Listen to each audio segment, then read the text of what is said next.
Hello guys, welcome to my YouTube channel, welcome to study arise. আশা করি তোমরা সকলেই খুব ভালো আছো, মনোযোগ সহকারে পড়াশোনা করছো। তো বহুদিন থেকে এখানে কোনো ভিডিও আপলোড করা হয়নি, কারণ আমার কিছু পার্সোনাল সমস্যা ছিল। তো এখন থেকে রেগুলার ভিডিও আসবে। আর আজকে যে আমরা এখানে বিষয়টি আলোচনা করব সেটা হচ্ছে কি প্রিএমবেল অফ দ্য কনস্টিটিউশন বা সংবিধানের প্রস্তাবনা। আর এটি প্রত্যেকটি এক্সামের জন্য খুবই ইম্পর্টেন্ট। আর তাছাড়াও as a citizen of India এটা আমাদের জানা খুবই দরকারি। তো চলো বেশি দেরি না করে শুরু করা যাক। প্রিএমবেল অফ দ্য কনস্টিটিউশন বা সংবিধানের প্রস্তাবনা। এই প্রিএমবেল অফ দ্য কনস্টিটিউশনকে কনস্টিটিউশন বা সংবিধানের ইন্ট্রোডাকশন বা ভূমিকাও বলা হয়ে থাকে। আর content summary of the constitution মানে এই যে প্রিএমবেলটি রয়েছে এখানে কনস্টিটিউশনের সামারিও রয়েছে, মানে সামারিও বলা হয়ে থাকে। কারণ মানে আমরা প্রিএমবেলটা পড়লেই বুঝতে পারবো যে কনস্টিটিউশনের ভিতরে কী কী রয়েছে। তো এটাকে সামারি অফ দ্য কনস্টিটিউশনও বলা হয়ে থাকে। আর প্রশ্ন আসতে পারে যে প্রথম মানে বিশ্বে প্রথম কোন দেশের সংবিধানে এই পিএমএল লেখা হয়েছিল। তো আমেরিকান আমেরিকান কনস্টিটিউশনে সর্বপ্রথম পিএমএল লেখা হয়েছিল, আমেরিকান কনস্টিটিউশনে। তো এটা মনে রেখো, আমেরিকার কনস্টিটিউশনে প্রথম পিএমএল লেখা হয়েছিল, তারপর ভারতের কনস্টিটিউশনে। ইন্ডিয়া ফলো দিস প্র্যাকটিস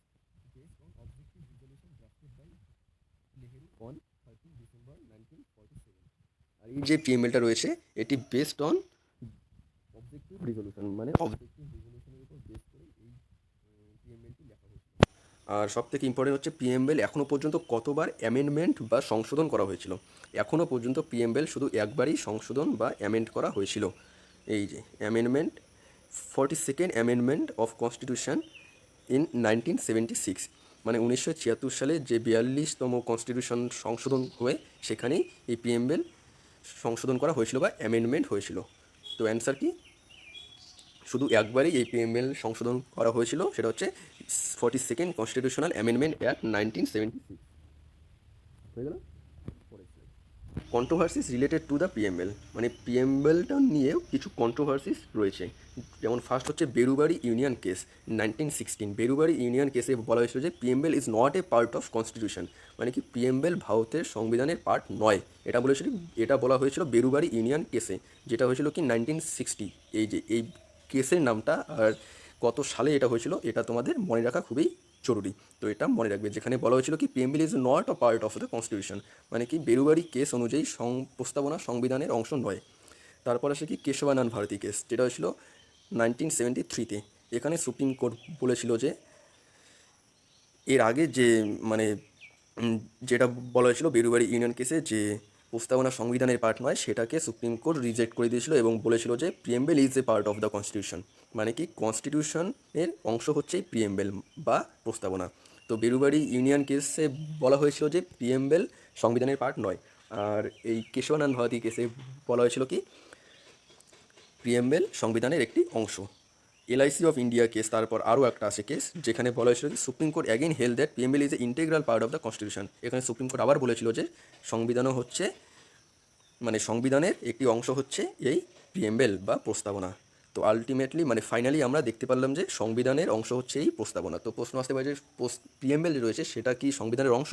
তো প্রশ্ন হবে উত্তর হবে হ্যাঁ, এটাও পিএমএলের অংশ। According to Kesavananda Bharati case and LIC case of India, এটাও ভারতের সংবিধানের একটি অংশ। হয়ে গেল। Two things must be noted. PML is neither a source of power to legislature nor a prohibition upon the power of legislature, মানে কি উপস্থাপনা আইনসভার ক্ষমতার কোনো উৎস নয় বা আইনসভার ক্ষমতার উপর কোনো নিষেধাজ্ঞা নয়, এটা আমাদের মনে রাখতে হবে। It is not justiciable, that provision are not enforceable in court of law. যেমন আমাদের ফান্ডামেন্টাল রাইট যেটা মানে জাস্টিসিয়েবল, কিন্তু এই যে পিএমএলটা এটা কিন্তু জাস্টিসিয়েবল নয়। PML can be amended under 368 article of the constitution, মানে ভারতের সংবিধানের 368 অনুচ্ছেদের দ্বারা সংশোধন করা যেতে পারে। তো এই যে আর্টিকেলটা এটা খুবই ইম্পর্টেন্ট, এটা তোমরা মনে রাখবে যে কোন আর্টিকেলের দ্বারা ভারতের সংবিধানের পিএমএল অ্যামেন্ড করা যেতে পারে বা সংশোধন করা যেতে পারে, সেটা হচ্ছে কি আর্টিকেল 368, মনে থাকবে। আর এখনও পর্যন্ত এই যে আর্টিকেল 368, আর এখনও পর্যন্ত শুধু একবারই সংবিধানের যে প্রস্তাবনা বা পিএমএল সেটা সংশোধন করা হয়েছিল, সেটা হচ্ছে কি 42nd amendment act, CA 42nd amendment act. লেখাগুলো একটু কীরকম হয়ে যাচ্ছে, একটু অ্যাডজাস্ট করে নিও। তো বুঝতে পারলে এখনও পর্যন্ত শুধু একবারেই এই পিএমএলটা সংশোধন করা হয়েছিল। আর পিএমএল সংশোধন করা হয় 368 আর্টিকেল 368 দ্বারা পিএমএল সংশোধন করা যেতে পারে।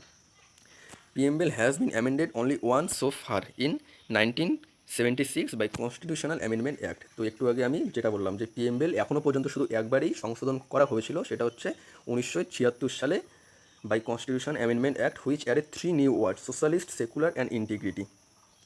এই যেটা একটু আগে বললাম যে এখনও পর্যন্ত একবারই কনস্টিটিউশনের পিএমবেল অ্যামেন্ড করা হয়েছিল 1976 সালে, যেটাকে বলা হয় 42nd amendment of the constitution. আর ওই সংশোধনের দ্বারা পিএমবেলে আরও 3টি শব্দ সোশ্যালিস্ট, সেকুলার আর ইন্টিগ্রিটি অ্যাড করে দেওয়া হয়েছিল। তো সোশ্যালিস্ট মানে হচ্ছে সমাজতান্ত্রিক, সেকুলার মানে হচ্ছে ধর্মনিরপেক্ষতা এবং ইন্টিগ্রিটি মানে হচ্ছে অখণ্ডতা। তো এই একবারে যে কনস্টিটিউশনে পিএমএলটা সংশোধন করা হয়েছিল সেখানে এই 3টি শব্দ যোগ করে দেওয়া হয়েছিল পিএমএলের মধ্যে বা প্রস্তাবনার মধ্যে, secular, socialist and integrity. The amendment held to be valid. সংশোধনটি বৈধ হতে হবে, যে অ্যামেন্ডমেন্টটি করা হবে সেটাকে বৈধ হতে হবে। বুঝতে পারলে সাধারণ ব্যাপার। তো চলে যাচ্ছি পরের সাইডে। 4 ইনগ্রিডিয়েন্টস অফ দ্য পিএমএল, এইটা খুবই important. 4 ingredients. Source of authority of the constitution.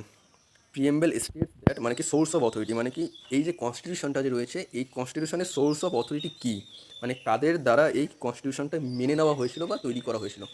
Preamble states that the constitution derives its authority from people of India. এই প্রিএমবেলে আমরা এখানে দেখাচ্ছি প্রথমে, কোথায় গেল, এই যে এখানেই প্রথম লাইনেই লেখা আছে যে we the people of India, মানে কি এই সংবিধানটি যখন তৈরি করা হয়েছিল তখন এখানে বলা হয়েছিল we the people of India, মানে কি আমরা জানি যে ভারত হচ্ছে একটি গণতান্ত্রিক দেশ, মানে আমাদের যে লিডার রয়েছে, আমাদের যে রিপ্রেজেন্টেটিভ রয়েছে তাদেরকে আমরাই ভোট দিয়ে জিতিয়ে আমাদের দেশের আইন তৈরি করার জন্য পার্লামেন্টে পাঠিয়ে দেয়। তো সেই জন্যই এখানে বলা হয়েছে we the people of India, মানে হচ্ছে যে কোথায় গেল, source of authority of the constitution হয়েছে পিপল অফ ইন্ডিয়া, মানে কি ভারতের জনগণের কাছ থেকে কর্তৃত্ব অর্জন করেছে। উপস্থাপনায় বলা হয়েছে যে সংবিধানটি ভারতের জনগণের কাছ থেকে তার কর্তৃত্ব অর্জন করেছে, মানে কি কনস্টিটিউশনের যে সোর্স অফ অথরিটি সেটা হচ্ছে people of India. People of ইন্ডিয়াই হচ্ছে ভারতের জনগণেই হচ্ছে source of authority of the constitution. Nature of the state. India declared as sovereign, socialist, secular, democratic and republic state, মানে কি ভারত সার্বভৌম, সমাজতান্ত্রিক, ধর্মনিরপেক্ষ এবং গণতান্ত্রিক রাষ্ট্র হিসেবে ঘোষিত করা হয়েছে। এবং ওটা এখানে পরে এসেছে, সরি, মানে কি নেচার অফ দ্য স্টেট, মানে আমাদের যে ভারতবর্ষ রয়েছে, আমাদের যে দেশ রয়েছে, ন্যাশন রয়েছে, সেটার নেচারটা কীরকম। তো আমরা জানি আমাদের ভারত হচ্ছে সার্বভৌম, সমাজতান্ত্রিক, ধর্মনিরপেক্ষ, গণতান্ত্রিক রাষ্ট্র। আর এই ওয়ার্ডগুলি আমি পরে তোমাদের এক্সপ্লেন করে বলছি, দাঁড়াও। তারপর হচ্ছে objective of the constitution. It specifies justice, liberty, equality and fraternity as objective, মানে হচ্ছে এটি ন্যায় বিচার, স্বাধীনতা, সাম্যতা এবং ভ্রাতৃত্বকে লক্ষ্য হিসাবে নির্দিষ্ট করে। তো আমাদের সংবিধানের লক্ষ্য হচ্ছে যে আমাদের ভারতে যাতে সবাই ন্যায় বিচার পায়, সবাই স্বাধীনভাবে থাকে, যেহেতু আমরা তখন স্বাধীন হয়ে গিয়েছি, তো আমরা সবাই স্বাধীন। সাম্যতা মানে হচ্ছে কি ইকুয়ালিটি, এবং ফ্র্যাটার্নিটি মানে সকলের মধ্যে যাতে ভ্রাতৃত্ববোধ থাকে। Date of adoption of the constitution হচ্ছে 26 November 1949, 26 November 1949 date of adoption of the constitution. বুঝতে পারলে? তো এই চারটি হচ্ছে, এই যে চারটি, এই ফার্স্ট, সেকেন্ড, থার্ড, ফোর্থ, এই চারটি হচ্ছে ইনগ্রিডিয়েন্টস অফ দ্য পিএমএল। বুঝতে পারলে? সোর্স অফ অথরিটি হচ্ছে কি পিপল অফ ইন্ডিয়া, মানে ভারতের জনগণ। তারপর nature of the state, sovereign, secular, socialist, Democratic and Republic, মানে কি সার্বভৌম, সমাজতান্ত্রিক, ধর্মনিরপেক্ষ, গণতান্ত্রিক রাষ্ট্র হিসেবে ভারত ঘোষিত হয়েছিল। অবজেক্টিভ অফ দ্য কনস্টিটিউশন হচ্ছে, মানে কনস্টিটিউশনের বা সংবিধানের লক্ষ্য হচ্ছে যে ন্যায় বিচার, স্বাধীনতা, সাম্যতা এবং ভ্রাতৃত্বকে লক্ষ্য হিসেবে নির্দিষ্ট করে সংবিধান। আর ডেট অফ অ্যাডপশন এটি হচ্ছে কি 26 নভেম্বর 1949। তো এই চারটি হচ্ছে 4 ইনগ্রিডিয়েন্টস অফ প্রিএমবেল।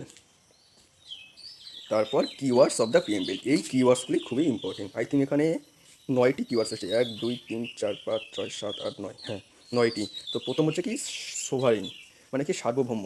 সার্বভৌম মানে হচ্ছে যে আমাদের দেশ কোনো বাইরের কোনো দেশের উপর ডিপেন্ডেন্ট না, বা কোনো আরও অথরিটি, আমাদের সংবিধানই হচ্ছে সুপ্রিম। সংবিধানেই আমাদের দেশে শেষ কথা বলে। যেমন আমরা এখানে এক্সাম্পল কীরকম দিতে পারি, হ্যাঁ, যেমন আমরা কমনওয়েলথের মেম্বার। তো যদি আমরা কমনওয়েলথ বা ইউনাইটেড নেশনের মেম্বার, কিন্তু আমরা তাদের নির্দেশ মতো চলবো না। আমাদের দেশ, আমাদের সংবিধানে যেরকমভাবে আইন লেখা রয়েছে, আমাদের সংবিধানই হচ্ছে সুপ্রিম। তো আমাদের দেশ কোনো দেশের উপর ডিপেন্ডেন্স না। এখন আমাদের দেশ হচ্ছে সোভারেন বা সার্বভৌম, কোনো রকম দেশ বা কোনো রকম অথরিটির উপরেই আমরা ডিপেন্ডেন্স না। আর হচ্ছে কি সোশ্যালিস্ট বা সমাজতান্ত্রিক। মানে সোশ্যালিস্ট বা সমাজতান্ত্রিক বলতে আমরা বুঝি, সমাজতান্ত্রিক বলতে কি আমাদের মানে আমাদের যে অ্যাজ এ এক্সাম্পল আমাদের ইকোনমিটা হচ্ছে মিক্সড ইকোনমি, ক্যাপিটালিস্টিক অ্যান্ড হচ্ছে সোশ্যালিস্টিক। তো ক্যাপিটালিস্টিক অ্যান্ড সোশ্যালিস্টিক মানে আমাদের দেশে বিভিন্ন রকম আইন রয়েছে যেগুলো সমাজের ভালোর জন্য বা এটাকে কি বলা যায়, দাঁড়াও একটু ভাবতে দাও।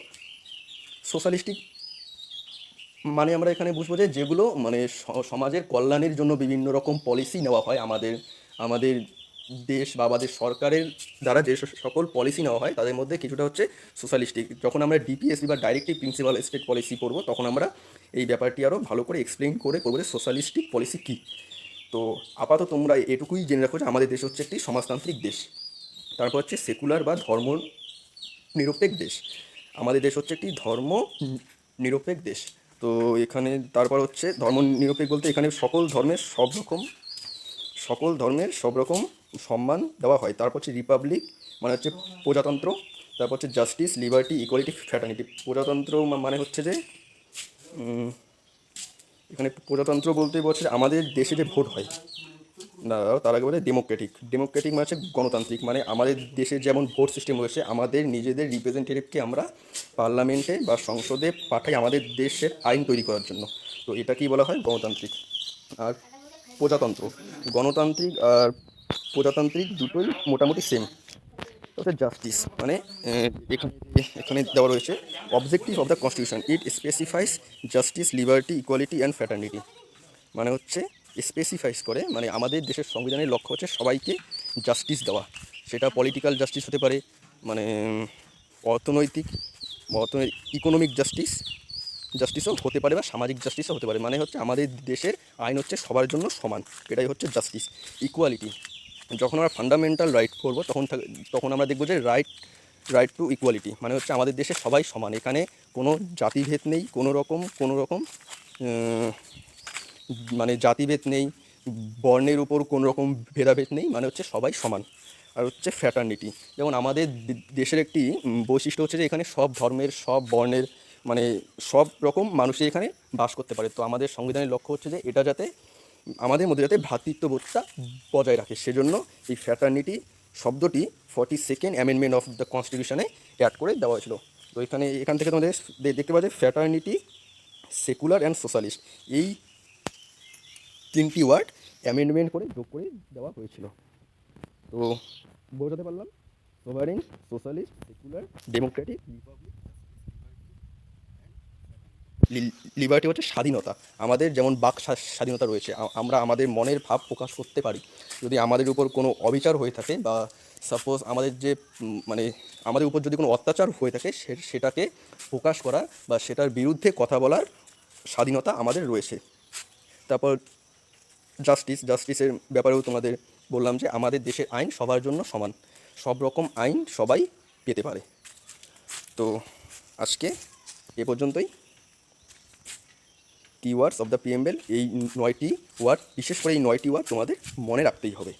তো আজকে আমরা কী দেখলাম, আজকে আমরা দেখলাম যে পিএমএল হচ্ছে কনস্টিটিউশনের introduction, content summary of the constitution. মানে হচ্ছে পিএমএল বা প্রস্তাবনা থেকেই আমরা কনস্টিটিউশনের সামারিটা পেতে পারি বা বুঝতে পারি যে আমাদের কনস্টিটিউশনে অ্যাকচুয়ালি কী আছে, সেটা আমরা এই পিএমএলটি থেকেই বুঝতে পারি। আর প্রথম কনস্টিটিউশন, কোন দেশের কনস্টিটিউশনের প্রথম পিএমএল লেখা হয়েছিল, সেটি হচ্ছে কি আমেরিকার কনস্টিটিউশনে। আর আমাদের দেশের যে পিএমএলটি রয়েছে সংবিধানে, সেটি শুধুমাত্র একবারই সংশোধন বা অ্যামেন্ডমেন্ট করা হয়েছিল, সেটি কি 46 কনস্টিটিউশনাল অ্যামেন্ডমেন্ট অ্যাক্ট 1976-এ। আর আমরা দেখলাম controversies, Berubari union case, Kesavananda Bharati case, LIC of India case. তো তারপর দেখলাম preamble can be amended under article 368 of the constitution. মানে কি আর্টিকেল 368 অফ দ্য কনস্টিটিউশনের দ্বারা আমরা আমাদের পিএমএলটি অ্যামেন্ডমেন্ট করতে পারি বা সংশোধন করতে পারি। আর এখনও পর্যন্ত শুধু একবারই পিএমএল সংশোধন হয়েছে, যেখানে সোশ্যালিস্ট, সেকুলার অ্যান্ড ইন্টিগ্রিটি কথা মানে এই 3টি ওয়ার্ড ইউজ করা হয়েছে। তো এখানে শুধু মানে ইউজ করে না, সরি, অ্যাড করা হয়েছে শুধু একবারই। তারপর দেখলাম সোর্স না ইনগ্রিডিয়েন্টস অফ দ্য পিএমএল, মানে কি আমাদের পিএমএলের মধ্যে কী কী রয়েছে। একটা হচ্ছে সোর্স অফ অথরিটি, মানে হচ্ছে কি পিপল অফ ইন্ডিয়া, মানে না সরি, সোর্স অফ অথরিটি হচ্ছে পিপল অফ ইন্ডিয়া। তারপর nature of the state, nature of the state কি sovereign, socialist, secular, democratic and republic. তারপর অবজেক্টিভ অফ দ্য কনস্টিটিউশন, মানে কনস্টিটিউশনের লক্ষ্য কী, লক্ষ্য হচ্ছে justice, liberty, equality and fraternity. আর হচ্ছে কি ডেট অফ দ্য অ্যাডপশন, মানে কবে আমাদের কনস্টিটিউশনকে অ্যাডপ্ট করা হয়েছিল, সেটি হচ্ছে কি নভেম্বর 26, 1949। তারপর দেখলাম কিওয়ার্ডস। তো আজকের ভিডিওতেই এই পর্যন্তই, দেখা হচ্ছে পরের ভিডিওতে। আর এরপর আরও আমরা মানে সংবিধানের উপর অনেক ভিডিও বানানোর চেষ্টা করব আমি। আর আমি চেষ্টা করব যে লক্ষ্মীকান্তের যে বইটি রয়েছে সেখান থেকে চ্যাপ্টার ওয়াইজ প্রত্যেকটি চ্যাপ্টারকে আমরা কমপ্লিট করব বাংলায়, আর যাতে তোমাদের সুবিধা হয়। তো আমি চেষ্টা করব বাংলা এবং ইংরেজি দুটো ভাষাতেই তোমাদের কাছে এক্সপ্লেন করতে। তো আজকের মতো এখানেই, বাই, দেখা হচ্ছে পরের ভিডিওতে। Thank you.